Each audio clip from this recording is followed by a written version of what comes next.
हम लोग ये जान मार्केट क्या है, कैपिटल मार्केट क्या है, हमें कैपिटल मार्केट क्यों चाहिए, उसका स्ट्रक्चर, रेगुलेटर और कैपिटल मार्केट के टाइप्स। चलिए इसके पहले हम ये दो तस्वीर देखते हैं। एक है सब्जी मार्केट और दूसरा है स्टॉक मार्केट। सब्जी मार्केट में एक तरह का दाम एक दुकानदार और दूसरे दुकानदार के बीच में अलग अलग हो सकता है, लेकिन एक स्टॉक मार्केट में एक स्टॉक का दाम पूरे भारत में समान होगा।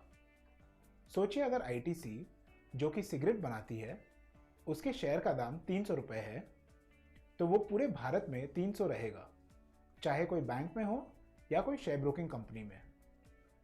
तो ये तो हमने चर्चा कर लिया एक रेगुलेटेड मार्केट क्या है और एक अनरेगुलेटेड मार्केट क्या है। अब बात करते हैं मार्केट कितने प्रकार के होते हैं। मार्केट दो प्रकार के होते हैं, फिजिकल और वर्चुअल। फिजिकल में असली दुकान होता है जहां पर लोग आ जा सकते हैं, जैसे कि शॉपर स्टॉप, पैंटालून इत्यादि। वर्चुअल में सामान ऑनलाइन खरीदा जाता है, जैसे कि अमेज़न या फ्लिपकार्ट। अब हर मार्केट में डिमांड और सप्लाई होता है। जितना ऊंचा दाम होगा उतना ही कम खरीदेंगे लोग, और जितना कम होगा दाम उतना ही ज़्यादा लोग खरीदेंगे। सप्लाई के केस में जितना ऊंचा दाम होगा उतना ज़्यादा प्रोड्यूसर सप्लाई करेगा। ये इसलिए क्योंकि ऊंचे दाम में बेचने पर ज़्यादा मुनाफा होता है प्रोड्यूसर को। ये तो हुआ एक पहलू मार्केट के बारे में, डिमांड और सप्लाई। अब दूसरा चीज़ ये है कि मार्केट में खरीदने वाले और बेचने वाले या तो कोई बीच के व्यक्ति के द्वारा ट्रांजैक्शन करते हैं या फिर खुद आपस में करते हैं। या तो मैं प्लेन का टिकट एक एजेंट के जरिए खरीद सकता हूं, या फिर मैं सीधा एयरलाइन कंपनी का वेबसाइट या ऑफिस से खरीद सकता हूं। तो इसका यह मतलब होता है कि मार्केट एक ऐसा प्लेटफॉर्म है जहां खरीदने वाले और बेचने वाले मिलते हैं और ट्रांजैक्शन करते हैं। अब बात करते हैं इकोनॉमी कैसे काम करती है। कोई भी इकोनॉमी में निर्णय कंपनी या गृहस्थी लेती है। कंपनी सामान और सर्विस उत्पन्न करती है और इसे वो गृहस्थी में रहने वालों को बेचते हैं। गृहस्थी वाले जमीन, श्रम, अपने पूंजी और उद्यमिता ये कंपनीज को देते हैं। गृहस्थी सामान खरीदती है और जो पैसे वो देती है उसे रेवेन्यू कहते हैं, जो कंपनी यूज कर सकती है। जो गृहस्थी वाले हैं वो अपने भविष्य के लिए पैसे जमा करते हैं बैंक अकाउंट में, या फिर वो स्टॉक्स और कॉर्पोरेट बॉन्ड में निवेश करती है। ये पैसे वो कंपनी को देते हैं। इन पैसों से कंपनी और जमीन खरीदती है, नए फैक्ट्री लगाते हैं, लोगों को नौकरी पर रखते हैं। कोई भी इकोनॉमी में गृहस्थी और कंपनी के अलावा सरकार का भी बहुत महत्वपूर्ण रोल होता है।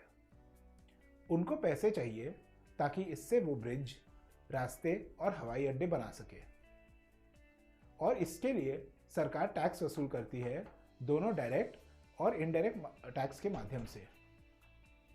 डायरेक्ट टैक्स हुआ जो हम इनकम टैक्स भरते हैं, और इनडायरेक्ट टैक्स हुआ जैसे कि जीएसटी। सरकार ये पैसे गृहस्थी और कंपनी से लेती है।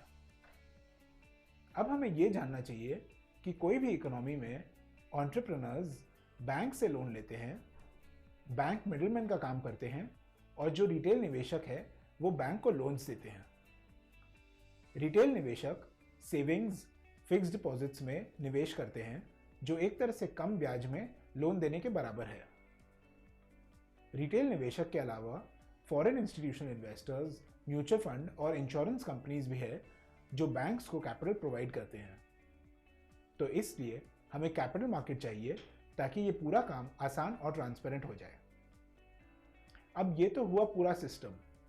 अब ये सिस्टम ठीक से काम करे, इसके लिए हमें रेगुलेटर भी चाहिए जो पूरा चेक रखेंगे, जैसे कि सेबी, आरबीआई, आईआरडीए इत्यादि।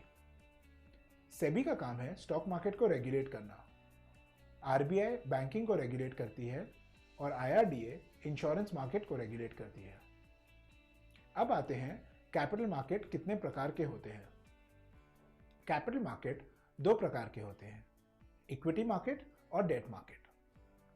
इक्विटी में शेयर होल्डर बिजनेस के मालिक होते हैं। बिजनेस के सारे रिस्क और रिवॉर्ड्स शेयर होल्डर्स में बढ़ते हैं। डेट के केस में कंपनी पब्लिक से पैसे उठाती है। इस पैसे को ब्याज के सहित वे लोगों को चुकाते हैं। इसमें एक फिक्स्ड इंटरेस्ट रहता है और कोई रिस्क और रिवॉर्ड का सवाल नहीं होता। इसके साथ पहला चैप्टर खत्म होता है। हम अगले चैप्टर में प्राइमरी मार्केट इंस्ट्रूमेंट्स के बारे में बात करेंगे।